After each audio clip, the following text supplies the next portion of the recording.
ഇതോക്കി ഇത് കണ്ടോ നിങ്ങള്? ഏത്? ഇതല്ല, നമ്മൾ ഇൻസ്റ്റഗ്രാമിലേ പണ്ട് ചാറ്റ് ചെയ്ത ഹിസ്റ്ററി അതേമാതിരി കമന്റ് ചെയ്തതൊക്കെ നമുക്ക് റീസ്റ്റോർ ചെയ്യാൻ എന്തെങ്കിലും മാർഗം ഉണ്ടോ? അത് പറ്റും. അത് നമുക്ക് എന്താ ചെയ്യേണ്ടത് വെച്ചാൽ നമ്മുടെ ഇൻസ്റ്റഗ്രാമിൻ്റെ ഈ വലതുഭാഗത്തുള്ള 3 ഡോട്ട്സ് ക്ലിക്ക് ചെയ്യുക, അതിൻ്റെ സെറ്റിങ്സ് ഓപ്പൺ ചെയ്യുക. അത് ഓപ്പൺ ചെയ്തിട്ട് നമ്മൾ അക്കൗണ്ട് സെൻറ്റർ ക്ലിക്ക് ചെയ്യുക. ഇന്ന് ജസ്റ്റ് സ്ക്രോൾ ചെയ്ത് കഴിഞ്ഞാൽ യുവർ ഇൻഫർമേഷൻ ആൻഡ് പെർമിഷൻ എന്നുള്ള ഒരു ഓപ്ഷൻ കാണാം, അതിൽ ക്ലിക്ക് ചെയ്യുക. അതുണ്ടാവും ഈ എക്സ്പോർട്ട് യുവർ ഇൻഫർമേഷൻ എന്നുള്ളത്.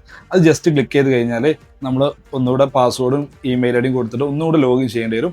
ലോഗിൻ ചെയ്ത് കഴിഞ്ഞാൽ ഇവിടെ നമുക്ക് കാണാൻ പറ്റും current activity, past activity, 2 options കാണാൻ പറ്റും. അപ്പോൾ നമുക്ക് അതിൽ ക്രിയേറ്റ് എക്സ്പോർട്ട് എന്ന് ക്ലിക്ക് ചെയ്ത് കഴിഞ്ഞാൽ നമുക്ക് നമ്മുടെ എല്ലാ അക്കൗണ്ട്സും ജസ്റ്റ് കാണിക്കും. ഇതിൽ ഏത് അക്കൗണ്ടാണ് നമുക്ക് വേണ്ടതെങ്കിൽ ആ അക്കൗണ്ട് നമ്മൾ എന്ത് ചെയ്യുക, ജസ്റ്റ് ക്ലിക്ക് ചെയ്യുക.